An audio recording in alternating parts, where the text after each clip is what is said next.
2, na carta de Paulo aos Colossenses, capítulo 2.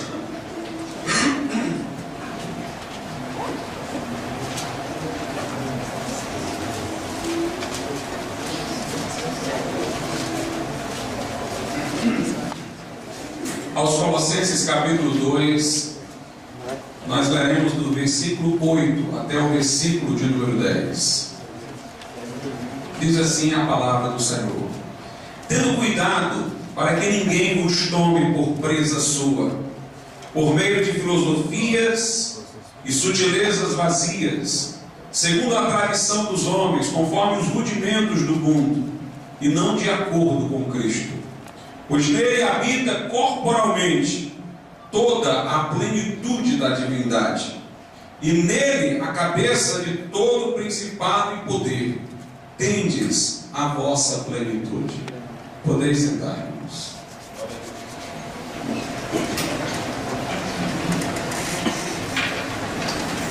Algumas pessoas equivocadamente deduzem do versículo 8, que faz alusão para que não nos deixemos prender por vãs sutilezas e filosofias, que o cristianismo faz objeção a qualquer filosofia ou qualquer forma de pensamento mais profundo, mais diligente em enfrentar questões.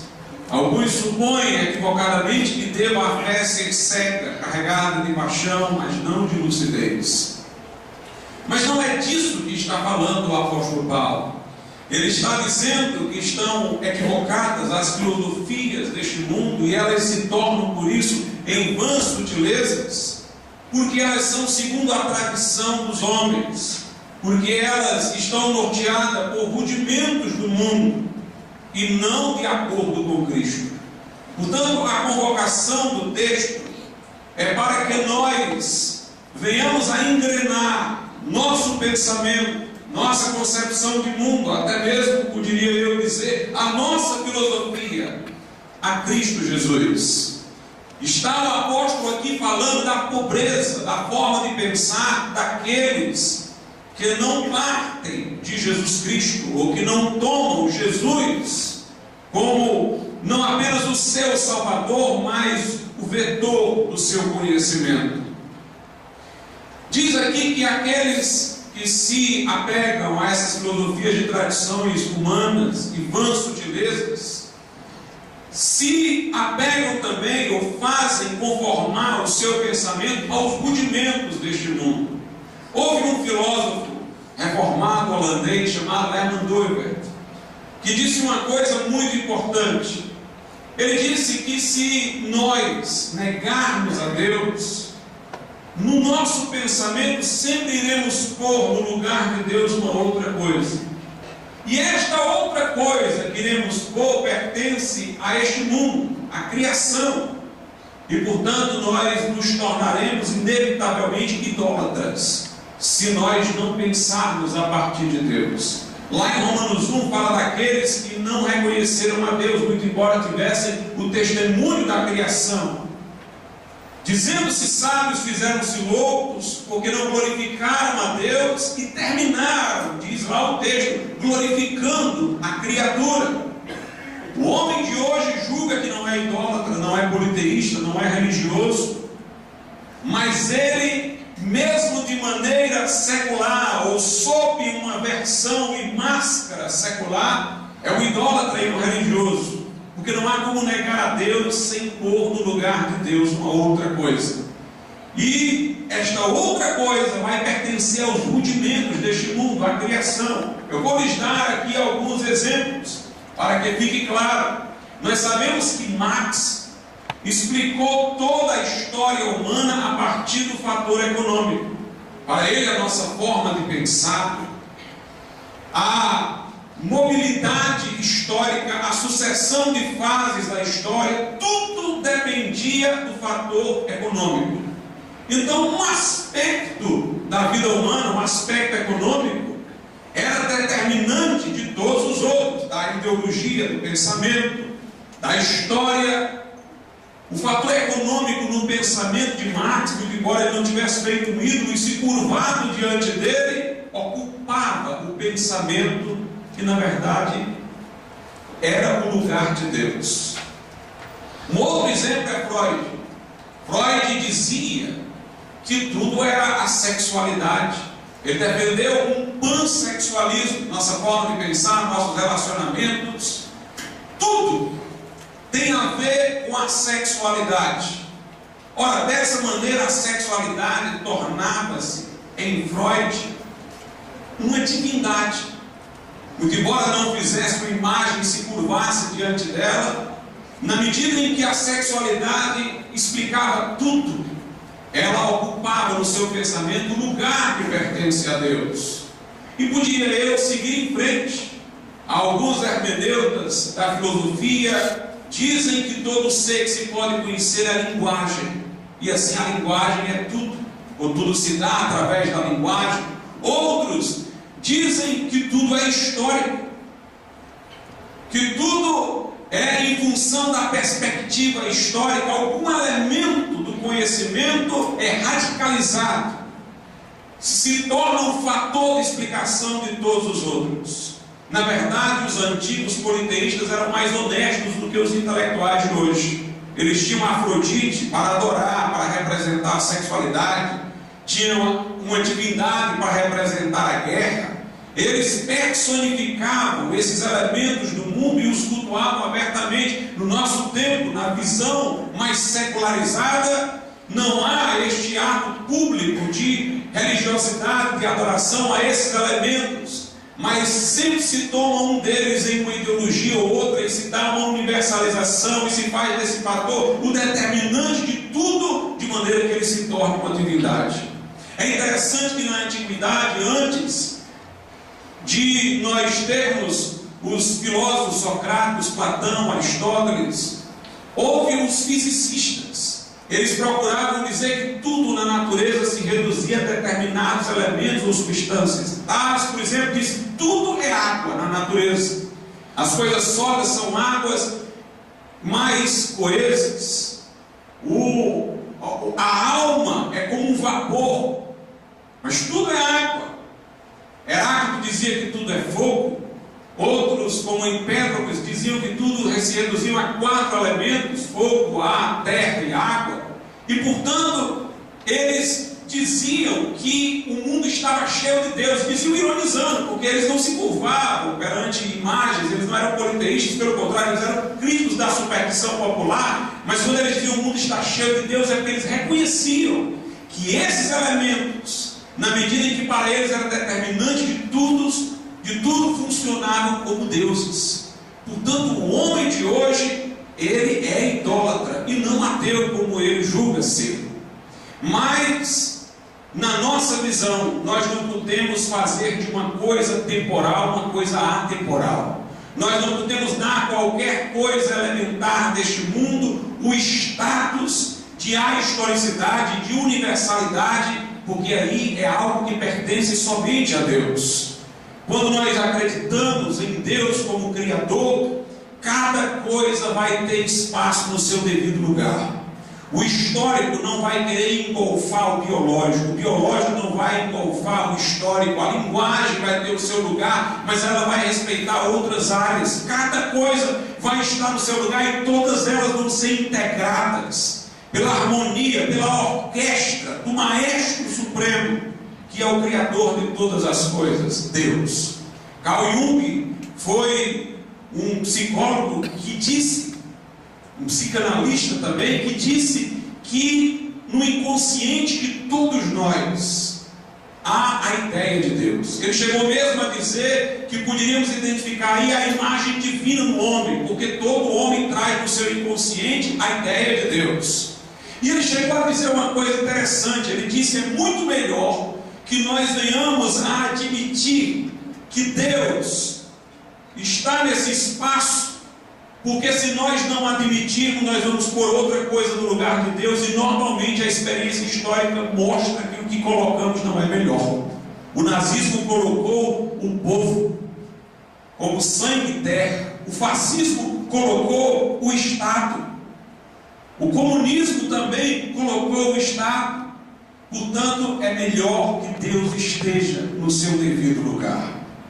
Quando nós lemos aqui, então, percebemos que o que Paulo está a fazer é criticar as vãs filosofias deste mundo, que procuram pensar as coisas segundo elementos daqui, como se fossem elementos históricos, atemporais, universais, em vez de eles reconhecerem que devemos pensar tudo segundo Cristo. E quando ele fala segundo Cristo, é porque o Deus a quem adoramos não é a abstração dos filósofos, ele tem rosto, ele é pessoal, ele entrou na nossa história, é o Senhor Jesus Cristo. Na verdade, nós percebemos que a Bíblia defende toda uma cosmologia a partir de Cristo. Aqui em Colossenses 1, versículo de número 16, diz: porque nele foram criadas todas as coisas, nos céus e na terra, as visíveis e as invisíveis, sejam tronos, sejam dominações, sejam principados, sejam poderes, tudo foi criado por ele e para ele. Ele existe antes de todas as coisas e nele tudo subsiste. Na carta aos Hebreus, capítulo 1, é dito que todas as coisas são sustentadas pela palavra do seu poder. Este mundo tem que ter algum suporte, alguma sustentação. Por mais que explique a origem do mundo por um Big Bang, do homem pela evolução, sempre fica uma lacuna no princípio. É preciso um suporte, e esse suporte é Jesus Cristo. Todas as coisas de João foram feitas por intermédio dele, e sem ele, nada do que foi feito se fez. É ele quem dá a respiração e a vida, como Paulo disse no aerópago de Atenas. É nele que nós nos movemos, inspiramos e existimos. E até a nossa racionalidade é uma racionalidade que foi Deus que nos concedeu. Lá em João, diz a Bíblia Sagrada assim acerca de Jesus também. João 1, versículo de número 9: pois a verdadeira luz que ilumina todo homem estava chegando ao mundo. Portanto, essa capacidade nossa de ver as coisas, de perceber, de discernir, de distinguir, de aprender, esta luz que temos, nos vem através de Jesus. Por isso que há uma congruência entre o mundo e a nossa mente. Nós somos capazes de conhecer leis da natureza, nós somos capazes de explicar fenômenos, porque há uma congruência entre a nossa racionalidade e a racionalidade subjacente ao universo. Porque o mesmo Deus que fez todas as coisas é que iluminou as nossas mentes. A Bíblia procura mostrar que a sabedoria deste mundo, que se julga superior, é louca. Por exemplo, as pessoas desconfiam de tudo que é histórico. Quando nós, por exemplo, fazemos alusão ao que a Bíblia diz, a pessoa diz: mas será que foram os apóstolos que escreveram mesmo a Bíblia?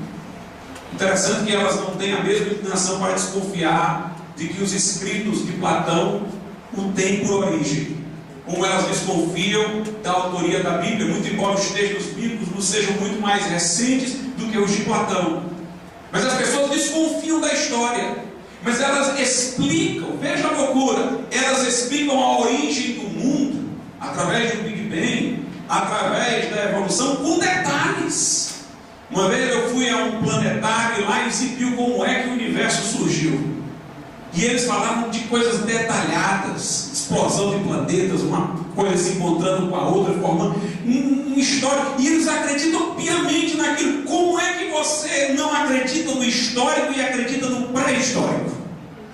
Como é que desconfiam do histórico e acreditam no pré-histórico com tanta segurança? O histórico é o que nos legou registro, é o que está documentado. Mas as pessoas desconfiam do que é histórico, documentado, e mostram-se dispostas a acreditar no pré-histórico, no não documentado. Como diz a Escritura, dizendo-se sábios, tornaram-se loucos. Se nós encontramos, observe, um historiador, ruínas de um castelo, ele não vai imaginar que aquelas pedras ali se encontraram ao longo do tempo, por rios que trouxeram de lá ou de cá e formaram aquelas ruínas do castelo. Ele deduz pelo que ele vê das ruínas que houve um castelo e houve um construtor. Se ele encontra um arco e flecha, ele não vai achar que o cordão se encontrou com aquele pedacinho de pau e formou ali a flecha. Ele vai deduzir que houve um homem que fez o arco e flecha. Mas os homens encontram fósseis que evidenciam uma arquitetura muito mais superior e deduzem que aquilo veio do acaso. Para a história eles têm uma mente, e para a biologia tem outra forma de raciocinar. Portanto, esta sabedoria não é esclarecida. Dizendo-se sábios, tornaram-se loucos. Nós nos mostramos capazes de conhecer porque Deus iluminou a nossa mente. Veja como, por exemplo, as coisas são autocontraditórias na forma de pensar deste mundo.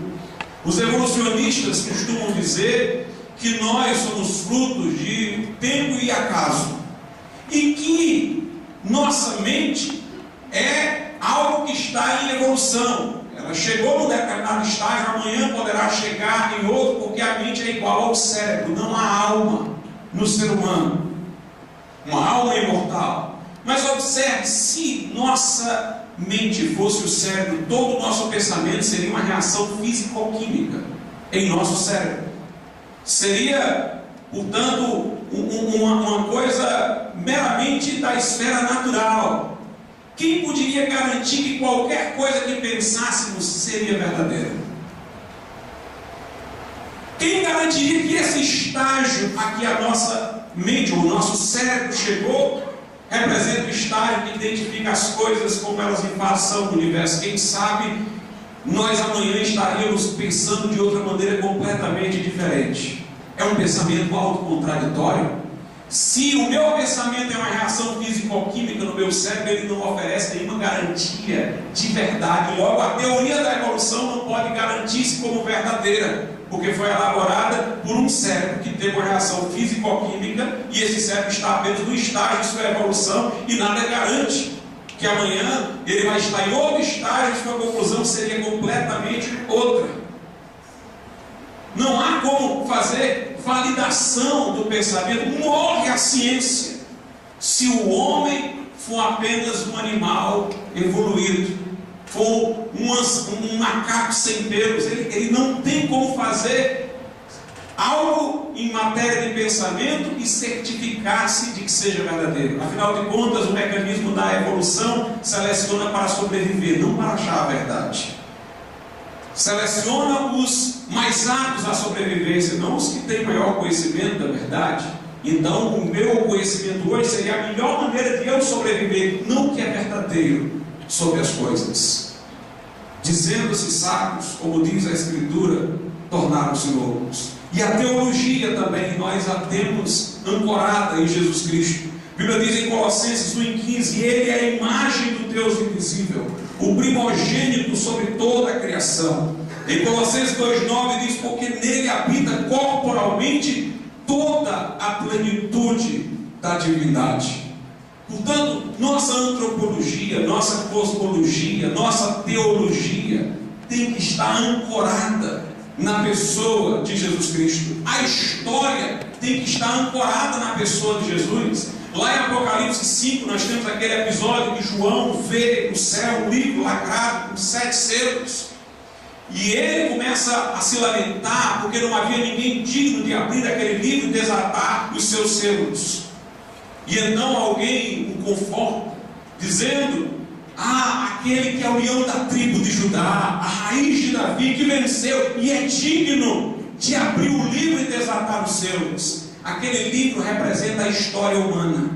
João chorava, porque se aquele livro se mantivesse fechado, a história estaria sem sentido. Ela não teria direção. Os acontecimentos então estariam ao léu. Mas havia um que era digno de abrir o livro e desatar os selos, de trazer sentido à história. Por isso que o calendário divide a história em antes e depois de Cristo. A Bíblia diz que Deus enviou o seu Filho na plenitude dos tempos. Se um historiador secular hoje fosse mapear a história, ele o faria como sempre tem feito, a partir de acontecimentos bélicos, a partir da queda de impérios. Ele iria atrás de queda do Império Romano, tomada de Constantinopla, como sempre é feito, mas, meus irmãos, nenhum evento impactou mais a história da humanidade do que a chegada de Jesus Cristo ao mundo, do que a sua entrada no nosso percurso histórico. E nós temos razões para crer plenamente na história que a Bíblia dá. Por exemplo, a Bíblia fala da queda do homem. Se não houve a queda do homem, como nós explicamos o que nós estamos enxergando todo dia e desde sempre? Os homens fazem projetos bonitos e na hora da execução se desviam. Eles são capazes de ver coisas boas porque eles receberam a luz que alumia todo homem que vem ao mundo. Eles têm consciência. Muito embora ao longo do tempo venham a cauterizá-la, eles vêm ao mundo com uma consciência que lhes alerta do mal, que lhes indica o bem. E eles são capazes de fazerem discursos belíssimos e projetos filantrópicos maravilhosos, mas se desviam no percurso e no caminho. Sempre o homem está aquém do que deve ser, ele está aquém do que ele mesmo se propõe a ser. Nós temos o testemunho de que houve a queda historicamente dentro de nós, na medida em que nós sabemos que devemos fazer algo e temos que lutar contra outra coisa que em nós reluta, para que façamos o que é devido. O testemunho da queda está dentro de nós. Portanto, não há explicação mais segura para o que temos visto na história da humanidade em matéria de maldade e tragédia, que não o fato de que o homem caiu e sua natureza foi depravada. A Bíblia diz que Deus escolheu Israel como seu povo, inicialmente, para lhe dar testemunho, para receber a revelação. Se isso não é verdade, eu lhes pergunto, por que essa nação insistiu em sobreviver até hoje? Alguém já viu um filisteu? Alguém já viu um perezeu? Jebuseu? Alguém já viu uma amalequita? Quantos impérios subjugaram Israel? Israel foi oprimido pela Síria, foi escravo no Egito, passou pela Babilônia, passou pela Pérsia, passou por Roma, foi espalhada por todas as nações. Esta nação, o Império Persa não existe mais, o Império Romano sucumbiu, ninguém ouve mais falar na Síria, mas esta nação preservou a sua identidade. A Bíblia diz que num dia eles seriam reconstituídos como nação. Está lá no livro do profeta Isaías, e assim aconteceu por uma decisão da ONU, e um dia voltaram a ser uma nação. Dizem que um dos príncipes alemães uma vez falou com o seu capelão, ridicularizando o cristianismo e dizendo assim: eu não tenho tempo para ouvir sermões, me dê uma prova e uma palavra de que Deus existe, a Bíblia é correta, eu não tenho tempo. E aquele capelão abriu a boca e disse: Israel. Explique a história de Israel sem o que a Bíblia diz sobre Israel acerca de sua eleição e da fidelidade de Deus a este povo. Tomás de Aquino foi que disse: se os milagres que estão narrados no livro de Atos não aconteceram, nós temos que explicar um milagre maior ainda. É como é que a igreja cresceu daquela forma, tão rapidamente, sem nenhum milagre ter acontecido. Como é que pagãos politeístas tão facilmente se renderam a um culto monoteísta? Como é que judeus unitaristas se renderam a um Deus trinitário? Não há outra forma de explicar senão pelo que aconteceu conforme o livro de Atos. Alguém já disse que nós cristãos sempre vamos existir porque nós temos a melhor história para contar. Não há história como a história de Cristo. Não há pessoa tão singular como a pessoa de Cristo. Não há história narrada de alguém que possa sequer se assemelhar a esta figura que é a pessoa de Jesus. Alguém já disse: é como se os 4 maiores gênios da humanidade tivessem se juntado para criar a história desse homem, como se Mateus, Marcos, Lucas e João um médico, um pescador, outro pescador, coincidisse de se juntar e todos eles serem gênios para forjar a história mais bonita que já se viu. Jean-Jacques Rousseau, que não era um cristão fervoroso, ele disse: se Jesus não existiu, então existiu alguém maior do que ele, quem inventou a história dele. Devemos então reconhecer isso, a superioridade, irmãos, do Evangelho, a superioridade da nossa mensagem. Mas Deus para nós não é só uma hipótese, como os filósofos imaginam. Filósofos no período que antecedeu a máxima secularização e ateísmo, e que também já estavam à frente da Idade Média teocêntrica, eles mantiveram uma crença firme em Deus. Eles eram deístas, acreditavam que Deus havia feito o mundo como alguém faz um relógio e dá a corda para funcionar e depois se ausenta. Não havia milagres, não havia providência, tudo funcionava segundo leis causais. Deus estava ausente, mas havia Deus no princípio para ter criado o mundo. O Deus deles era uma hipótese de encerramento do pensamento. Havia uma lacuna lá que eles tinham que colocar alguma coisa, e colocaram Deus. Depois tentaram tirar Deus, aí veio a teoria do Big Bang, veio a teoria da evolução. Mas mesmo essas teorias terminam por regresso, chegando a um ponto que alguém tem que ter existido para fazer tudo começar. Mas o nosso Deus não é só essa hipótese de encerramento, que a gente pode pensar todas as coisas sem Ele e depois chamá-lo só para tapar o buraco. Dietrich Bonhoeffer dizia isso: nós não podemos ter um Deus tapa-buracos. E o Deus tapa-buracos não é só da ciência, não. Tem crente aí que não tem nada a ver com a ciência e tal, mas que tem um Deus tapa-buraco. Deus só aparece na hora do problema dele, só aparece na hora que ele está atribulado. Mas no seu dia a dia, Deus não está lá. Meus amados irmãos, o nosso Deus não é o Deus dos filósofos, uma hipótese de encerramento. Pascal disse isso no seu livro Os Pensamentos. Ele disse: o meu Deus não é o Deus dos filósofos, o meu Deus é o Deus de Abraão, de Isaac e de Jacó. O nosso Deus é aquele que criou todas as coisas pela palavra do seu poder. É o Deus que chama à existência as coisas que não são como se já fossem, que vivifica os mortos, que abre o mar vermelho, que fecha a boca do leão, que apaga o ardor da fornalha. O nosso Deus é aquele que peleja por nós, que enviou o seu Filho Jesus Cristo ao mundo, que operou milagres, que transforma vidas, que ouve orações, que está conosco todos os dias até a consumação dos séculos. O nosso Deus é um Deus que intervém e opera, um Deus pessoal. Por isso que tantas pessoas repudiam o cristianismo, porque o cristianismo dá o rosto a Deus. Vocês já notaram, quando a gente fala em Deus, muita gente não se irrita não, mas quando a gente fala em Jesus, a pessoa dá um pinote. Porque quando eu falo em Jesus, eu dou um rosto a Deus, eu dou uma especificação para Deus. Um Deus fluido, elas podem acertar. Uma força cósmica impessoal, elas podem admitir. Elas deram à palavra de Deus um conteúdo tão fluido que tudo pode caber. Mas quando você fala em Jesus, você deu um rosto para Deus.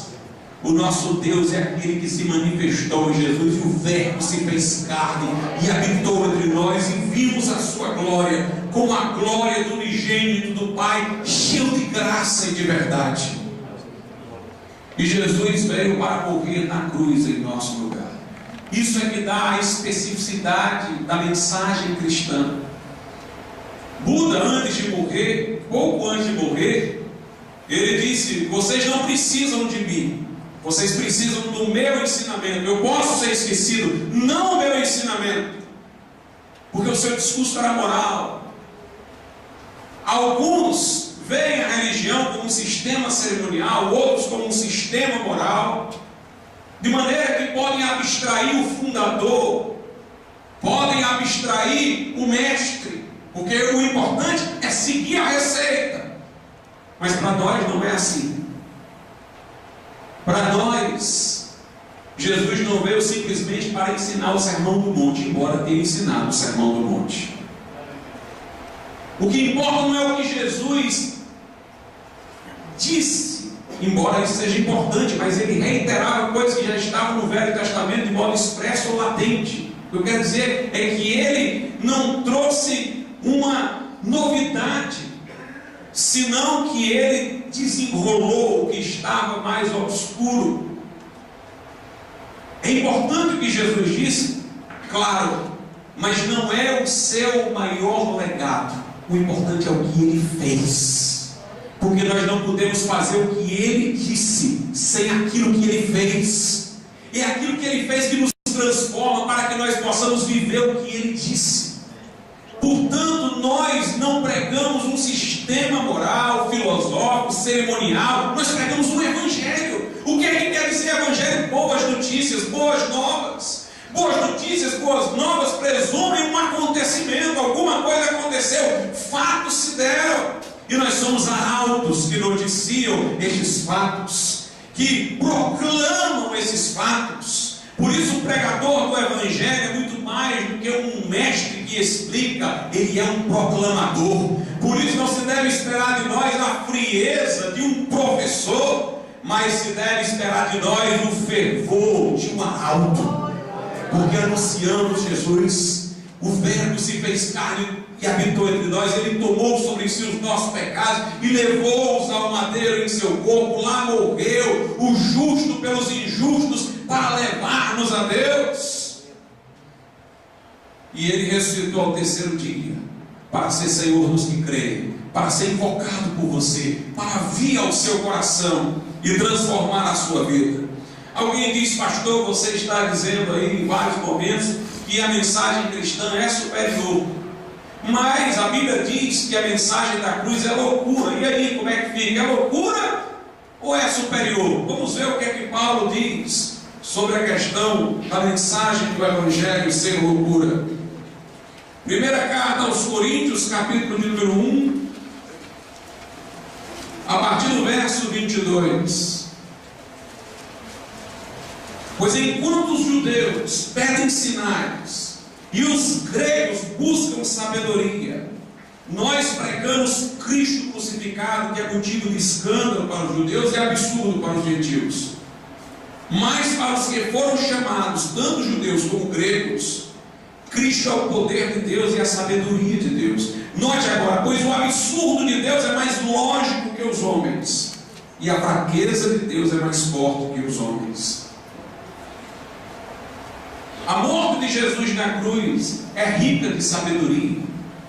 O problema é que o homem vê nela, que a reputa por loucura, é porque o homem quer pensar segundo o seu egoísmo pessoal. O ser humano acha que se ele tiver poder, ele pode suplantar dever. Ele acha que se ele pode, ele tem condições de ficar acima do bem e do mal, e ele imagina Deus assim. Por exemplo, tem pessoas que dizem assim: se Deus poderia criar o homem sem pecar, por que ele criou o homem com a possibilidade de pecar? Note, a pessoa diz: se ele tem o poder, por que não faz do jeito dele? Se o homem fosse criado sem o livre-arbítrio, sem a possibilidade de escolha, sem a possibilidade de pecar, então este homem não seria apto a uma comunhão profunda com Deus. Ele não poderia gozar de comunhão com Deus. Não poderia estabelecer uma relação de amor recíproco, de fidelidade recíproca. Deus cobriu o homem de fidelidade, pondo-o no jardim e deixando-o cercado de favores, mas lhe estabeleceu uma prova de fidelidade para que ele pudesse corresponder à fidelidade de Deus com a sua fidelidade e unir-se com Deus numa comunhão que o faria feliz maximamente. Se ele fosse criado como um robô, ele não poderia gozar da felicidade da comunhão com Deus, porque não lhe seria escolha. Ele não poderia estabelecer com Deus um relacionamento de amor. Era tão impossível. E aqui o impossível não está no sentido de impossibilidade simplesmente fática, não, de impossibilidade lógica. Era tão impossível Deus criar um homem livre sem que ele tivesse a possibilidade de pecar, quanto é impossível criar um círculo quadrado. C.S. Lewis diz assim: quando eu digo que Deus não pode criar um círculo quadrado, eu não estou limitando Deus, porque um círculo quadrado não é uma coisa, é nada. Tudo que é lógico. Uma coisa coisa que é uma autocontradição lógica, é nada. Deus pode criar uma pedra tão grande que nem Ele próprio possa sustentar. Bem, essa pedra não é nada, porque ela é ilógica. Um círculo quadrado não tem substância, não é nada. É como se você estivesse dizendo: Deus pode criar uma coisa que não é nada? Se ela não é nada, claro que não pode criar, é ilógico. Deus poderia criar um homem desprovido de liberdade, que gozasse essa comunhão planejada que Ele tinha com o homem? Não. A liberdade era o bem do qual poderia vir o mal. Mas Deus é tão bom que, presciente da queda do homem, Ele já estabeleceu o seu próprio Filho para vir salvar os pecadores. E o Cordeiro foi morto antes da fundação do mundo. Para todos aqueles que resmungam contra Deus, a resposta de Deus é o seu amor lá na cruz do Calvário. Quando Corrie ten Boom, do refúgio secreto, esteve em prisão nazista e evangelizou pessoas no campo de concentração, houve uma mulher que disse: se o seu Deus é bom, por que é que você está aqui? Por que nós estamos aqui? Ela disse: eu não tenho resposta para tudo, mas eu tenho um penhor de que no futuro tudo terá explicação. Ele me deu uma prova de amor para eu acreditar que tem uma explicação. O próprio filho dele morreu na cruz por mim. Esse é o nosso penhor, essa é a nossa garantia. Jesus veio e morreu naquela cruz em nosso lugar, abriu a possibilidade, a porta de salvação. Deus amou o mundo de tal maneira que deu seu Filho unigênito, diz a Bíblia, para que todo aquele que nele crê não pereça, mas tenha a vida eterna. Ora, o homem, portanto, sendo livre, poderia cair, e caiu. Aí alguém diz: se o homem caiu, por que Deus não salvou todo mundo? Sem precisar Jesus sofrer. Olha a mentalidade das pessoas. Elas pensam: se Deus tem esse poder, por que Ele não faz? Se Ele pode, por que não faz? Elas não pensam em fatores éticos, morais, espirituais. Elas só pensam no poder. É o culto do poder, é o culto a Nietzsche. Nietzsche dizia que o homem superior, o super-homem, era aquele homem que se colocava acima do bem e do mal. Quando lhe vinha algum desejo de fazer algo, ele fazia. Não porque aquilo era certo ou errado, mas porque ele desejou. Ele queria não uma coisa, ele queria o próprio querer.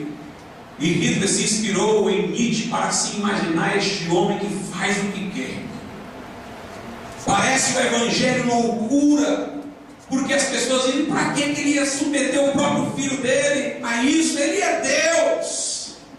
Mas, meus amados irmãos, se Deus fizesse voltar atrás do que Ele havia dito: se comeres da árvore, certamente morrerás, a alma que pecar, essa morrerá. Se Deus se retratasse da sua lei, jogasse tudo para cima, primeiro Ele já seria mutável, e um ser mutável não é confiável. Sabe por que eu confio nas promessas de Deus? Porque Ele é tão irretratável na sua lei, que para que pudesse usar misericórdia comigo, Ele enviou seu filho para morrer no meu lugar. Esse Deus merece confiança quando promete. Esse Deus inspira segurança quando diz. E Deus é íntegro, é inteiro, é não dividido, não se retrata, não é. Portanto, a lei de Deus tinha que se estabelecer. Eu não queria um céu onde a lei de Deus não vigorasse. Eu não queria um céu com um Deus que pode mudar daqui a pouco e me desejar como há pouco me desejava. Eu quero um céu com um Deus onde eu encontro o conforto e a segurança de que Ele diz e cumpre, que Ele faz o que diz. Portanto, para manter sua lei intacta, Deus enviou Jesus para morrer em nosso lugar, o justo pelos injustos, para levar-nos a Deus. Sim, a cruz é loucura para os que perecem, mas para nós que entendemos o caráter de Deus, a santidade de Deus, a cruz é o poder de Deus e a sabedoria de Deus. O Jesus a quem nós servimos, Ele disse: eu sou o caminho, a verdade e a vida. Ele não é só a verdade que tudo explica, Ele é a vida. Por isso você precisa ter uma comunhão profunda com Ele. O crente em Jesus é chamado a ser testemunha de Jesus. Atos 1:8: recebereis poder ao descer sobre vós, o Espírito Santo, sereis minhas testemunhas. Nós não testemunhamos a favor de um pensamento, uma forma de pensar, alguma coisa. Nós testemunhamos a favor de uma pessoa. Nós proclamamos uma pessoa. Jesus quer ser não apenas aquele que vai iluminar para ter a verdade e o melhor sentido das coisas. Como disse C.S. Lewis, acredito no cristianismo como acredito no sol que acabou de nascer, não somente porque eu vejo, mas porque por ele eu vejo todas as coisas. Você vai descobrir que ele é a verdade, mas vai descobrir também que ele é a vida. Jesus quer entrar no nosso coração e tornar a nossa vida significativa com ele. Ele disse: quem tem sede, vem a mim e beba. Quem crê em mim, como diz a Escritura, do seu interior fluirão rios de água viva. Ele disse: vinde a mim os cansados e sobrecarregados, e eu vos aliviarei. Tomai sobre vós o meu jugo, aprendei de mim, que sou manso e humilde de coração. E esse Jesus que fez tais convites, ele ressuscitou dentre os mortos. Ele está vivo à destra de Deus. Ele é o advogado dos que creem, é o nosso sumo sacerdote, é o nosso precursor no céu, é o nosso intercessor. E esse Jesus está com os que creem através do seu Espírito. Ele disse: eis que estou convosco todos os dias até a consumação dos séculos. Está no coração dos que creem, a todos quanto receberam, a saber, os que creem no seu nome, deu-lhes o poder de serem feitos filhos de Deus. Meus irmãos, nós temos o privilégio não só de ter pela Bíblia a orientação para conhecermos as coisas adequadamente, mas nós temos um amigo mais chegado que o irmão, alguém que possamos acerca dele dizer: ainda que eu ande no vale da sombra da morte, não temerei mal algum, porque tu estás comigo. Alguém que pode nos dizer: nunca te deixarei, nunca te desampararei. Quando atravessares as águas, eu serei contigo. Quando passares pelo fogo, a chama não arderá em ti. Jesus é o Senhor vivo, ressurreto, que habita no coração de todos aqueles que creem. Ele é o assunto de toda a Bíblia. Em Gênesis, ele é o descendente da mulher. Em Êxodo, ele é o libertador. Em Deuteronômio, em Levítico, é o sacrifício expiatório. Em Josué, é o príncipe dos exércitos do Senhor. Lá em Ruth, ele é o parente resgatador. Jesus, lá em Salmos, é o socorro bem presente na hora da angústia. Em Provérbios, é a sabedoria de Deus. Também em Eclesiastes, em Cantares, ele é o noivo. Nos profetas, ele é o servo sofredor. Ele é o rei que havia de vir. Em Mateus, ele é o rei. Em Marcos, ele é o servo. Em Lucas, ele é o homem ideal. E João é o verbo que se fez carne. Em Atos, ele é o Senhor da igreja. Nas epístolas, ele é o cabeça do corpo. E no Apocalipse, ele é o alvo e o homem. É o último, é o princípio, o fim, é o mistério novo, o princípio, é o século do Senhor.